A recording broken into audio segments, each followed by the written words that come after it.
வாசிப்பது நான் ஹரிணி ஸ்ரீ பழனிவேல். விரிவான செய்திகளை பார்ப்பதற்கு முன்பு தலைப்புச் செய்திகளை பார்க்கலாம். இன்றிலிருந்து 8வது நாளாக தமிழ்நாடு சட்டமன்ற தேர்தலுக்கான வாக்கு எண்ணிக்கை நடைபெற்று வருவதாக தெரிவிக்கப்பட்டுள்ளது.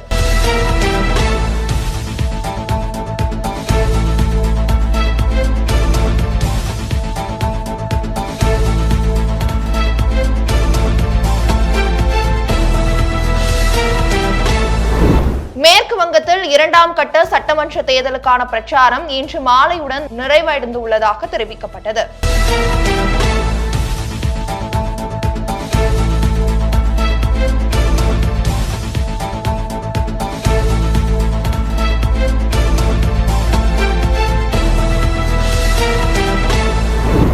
இந்தியா நியூசிலாந்து இடையே வர்த்தக ஒப்பந்தம். நியூசிலாந்துடனான தடையற்ற வர்த்தக ஒப்பந்தம் 70% இந்திய பொருளை ஏற்றுமதி செய்யாததாக பியூஷ் கோயல் தெரிவித்துள்ளார்.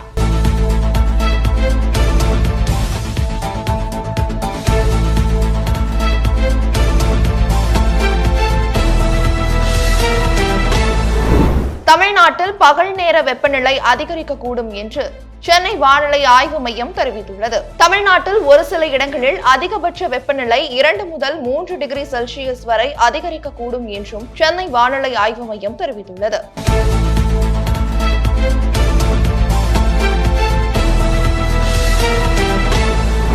மே 3 நடக்கும் நீட் தேர்விற்கு ஆல் டிக்கெட் வெளியீடு. MBBS, BDS உள்ளிட்ட பட்ட படிப்புகளுக்கு ஆல் டிக்கெட் வெளியிடப்பட்டது மே 3ஆம் தேதி.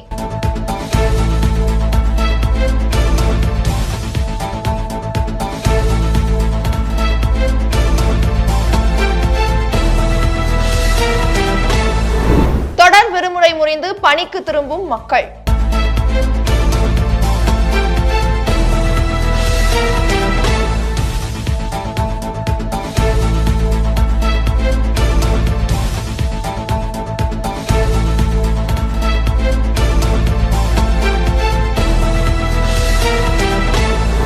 சனிக்கிழமை அன்று 256.11% மின்சாரம் அதிகரிக்கப்பட்டதாக தெரிவிக்கப்பட்டுள்ளது.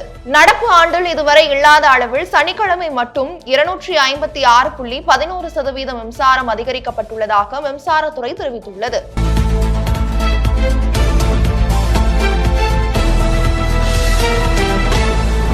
சமையல் எரிவாயு விநியோகத்தில் எந்த பாதிப்பும் இல்லை.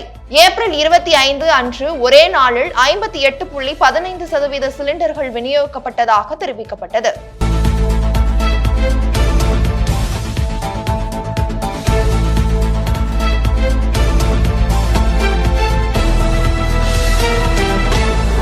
சென்னையில் ஆபரண தங்கத்தின் விலை சவரனுக்கு 800 ரூபாய் குறைந்து 1,13,600 ரூபாய்க்கு விற்பனை செய்யப்பட்டு வருகிறது.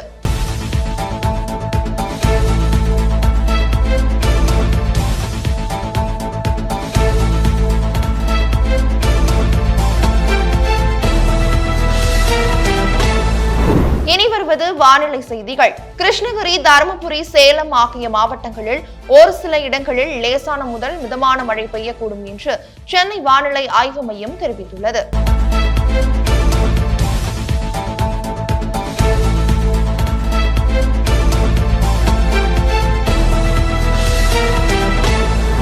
இத்துடன் செய்திகள் நிறைவடைகிறது. மேலும் பல்வேறு செய்திகளை தொடர்ந்து காண இணைந்திருங்கள் சேனல் 5 செய்திகளோடு.